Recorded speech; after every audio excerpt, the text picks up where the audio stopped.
Hey, Mike Cooper with Action Coach. I'm going to share a little overview here with you. As you may know, legislation was passed late last year with EIDL, the second round of funding, part of the coronavirus package that was signed into law late last year. The effective dates for being able to access some of that money actually went into effect on January 18th.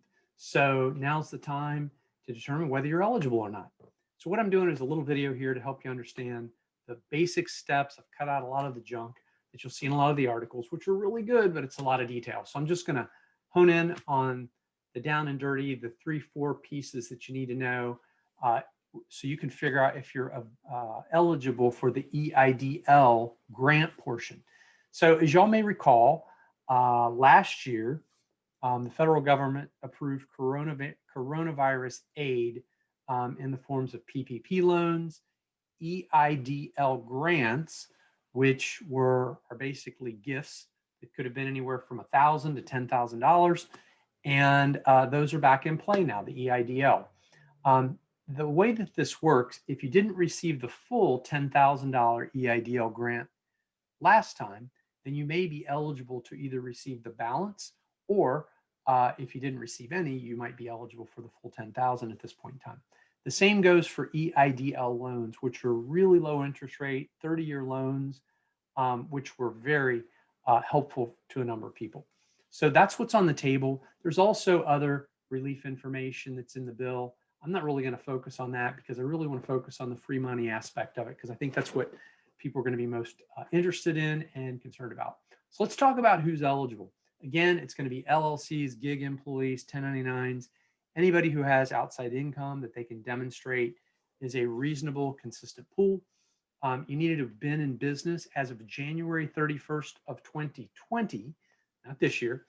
You need to have suffered a 30% decrease in revenue from one 8-week period to some other 8-week period between March 2nd of 2020 and December 17th of 2021. I have some notes up here so I can keep track of some of this stuff, but I didn't want to just show you a big note sheet because that's kind of boring. Anyway, you cannot have more than 300 employees. I have a feeling that if you're on this video, you don't have 300 employees, and the SBA is going to have 21 days to let you know whether you qualify or not, which is going to be a big benefit because last time we went through this, the communication with the SBA was let's just say they were understaffed and underprepared. Good people, but it was a challenging time. So what may be more challenging than all the points that I've listed so far is that you also have to be part of a low-income community. So these are very targeted EIDL grants this time around, and they're really meant for low-income zones. So most people don't really have any idea how to even calculate or figure out if you're part of a low-income zone. And that's the thing that I want to really help you with tonight or today. So depending on where you are.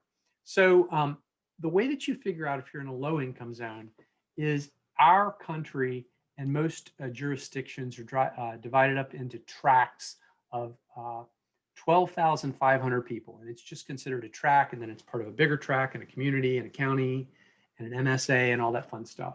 So what's going to determine your eligibility is the location of either your business, if you have a brick and mortar that is where you're invoicing and your work is performed out of, or if you're a gig employee and you don't have a place of business per se, it's going to be your home address. So what you're going to figure out is if the area in which you live is at 80% or less of the average income for your state, then you would qualify for this portion of the EIDL criteria. So what I'm going to do here in just a minute, I'm going to pause my camera here for just a second. Okay, and we're back. So what I wanted to do is I wanted to actually pull up the document with the links in it. I'm going to put this in the description of the the notes below in the description of the video.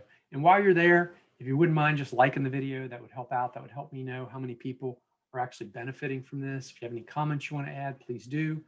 I'm going to click this link, and this is going to take you to the actual site that you can go to It's called the FFIEC. First thing you're going to want to do, because this is based on census information, is you got to click 2020 up here in the top left. Then you're going to go down here to select track information. You're going to go over here to this map of the US, and I happen to be located real close to Charlotte, North Carolina. So I'm just going to move this screen over, and I'm going to, this isn't my actual area, but I'm going to hone in a little closer. I'm down south of the border. Looks like a real busy map. As you can see, it doesn't take very long to get to 12,500 people. I'm going to pick a really remote area down here closer to Chester County. And as you'll see right here in Chester County, I'm going to click demographic information. And I don't know if you can make this out or not. My screen may or may not cooperate. I'm going to try to pull this up a bit. There's some type of a formatting issue evidently with this page. Let me see if I can cheat it a bit. Okay, there we go. If you look here, the 2020 estimated median income for the state that I live in, the MSA that I'm in, is 74,000. And then the estimated median income in this tract is just 43,000. So we're at 58%, 59% of the median income. So that's a pretty low number. Now what you want to do, so in that case, we would qualify, but what you have to do is actually look at the state income. And let's see what year. Now this is for 2015. So this has all of the states. You'll go to South Carolina, if you're in my area, and you just go straight down through here. And what you're going to do is you're going to find the median household income in 2015 dollars. And I realize I just looked at 2020, and I'll go back and reconcile that in a minute. So you go down here to South Carolina, and in South Carolina in 2015, it was 47,000. What we're going to do now is this just gave us an idea of how we might do. We'll use the 2020 information. We can actually get away with that. So we won't have to use that other PDF I just showed you. And you can just use your calculation right down here, and it'll give you a pretty good idea if you qualify.